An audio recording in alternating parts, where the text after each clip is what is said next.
এই মুহূৰ্তত ৰাজ্যৰ লাখ লাখ শিক্ষক কৰ্মচাৰীৰ বাবে জনা বিচাৰিছো বিগ ব্ৰেকিং নিউজ ৰাজ্যৰ কৰ্মচাৰীসকলৰ বাবে কেইবাটাও জৰুৰী খবৰ আহি পৰিছে সবিশেষ আপোনালোকক জনাই দিব বিচাৰিছো ভিডিঅটো প্ৰথমৰ পৰা শেষলৈকে চাই থাকিব জনা বিচাৰিছো আজি প্ৰথমটো গুৰুত্বপূৰ্ণ খবৰ এবাৰ বিত্ত বিভাগৰ পৰা নিৰ্দেশনা আহিছে 29 আৰু 31 মাৰ্চত ৰাজ্যৰ কোষাগাৰসমূহ খোলা ৰখা হৈছে চলিত বিত্তীয় বৰ্ষ শেষ হ'বলৈ মাজত মাত্ৰ কেইটামান দিন ইয়াৰ পৰিপ্ৰেক্ষিততে ৰাজ্য চৰকাৰ বিত্ত বিভাগে 29 আৰু 31 মাৰ্চৰ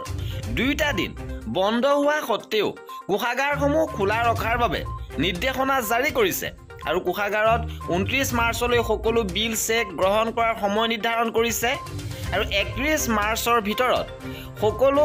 বিল চেকৰ কাম নিষ্পত্তি কৰিবৰ বাবে কোৱা হৈছে ইপিনে সেৱাৰ ফালৰ পৰা এটা গুৰুত্বপূৰ্ণ খবৰ আহিছে এবাৰ সেৱাই শৈক্ষিক দিনপঞ্জী প্ৰকাশ কৰিছে সেৱাৰ ৱেবছাইটৰ পৰা আপোনালোকে এই দিনপঞ্জী ডাউনলোড কৰিব পাৰিব এবাৰ 1 এপ্ৰিলৰ পৰা নতুন শিক্ষাবৰ্ষ আৰম্ভ হ'ব মুঠতে 254 দিন কৰ্মদিন আৰু 111 দিন এবাৰ বন্ধ লাভ কৰিব ইপিনে নৱম শ্ৰেণীত ঐচ্ছিক বিষয় হিচাপে artificial intelligence and robotic course আৰম্ভ কৰা হৈছে অৰ্থাৎ নৱম শ্ৰেণীত নতুন বিষয় আৰ্টিফিচিয়েল ইন্টেলিজেন্স এণ্ড ৰবটিক্স থাকিব আৰু মাধ্যমিক শিক্ষা পৰিষদৰ অধীনস্থ স্কুলৰ প্ৰতিটো শ্ৰেণীতে ইউনিট টেষ্ট বাধ্যতামূলক কৰিছে অনুষ্ঠিত কৰিব লাগিব ছমহীয়া বছৰীয়া পৰীক্ষা 30% নম্বৰ পালে উত্তীৰ্ণ হ'ব ছাত্ৰ ছাত্ৰী আৰু প্ৰতিজন শিক্ষককে টিচাৰ্ছ লগবুক ব্যৱহাৰৰ বাবে নিৰ্দেশনা দিছে ইপিনে শিক্ষা সেতু এপক লৈ পুনৰ আহিছে এটা গুৰুত্বপূৰ্ণ খবৰ এবাৰ বিদ্যালয়সমূহত শিক্ষকৰ উপস্থিতি নিশ্চিত কৰাৰ বাবে ৰাজ্য চৰকাৰে পহিলা এপ্ৰিলৰ পৰাই ইতিমধ্যে অনলাইন যোগে উপস্থিতি প্ৰদান কৰাটো বাধ্যতামূলক কৰিছে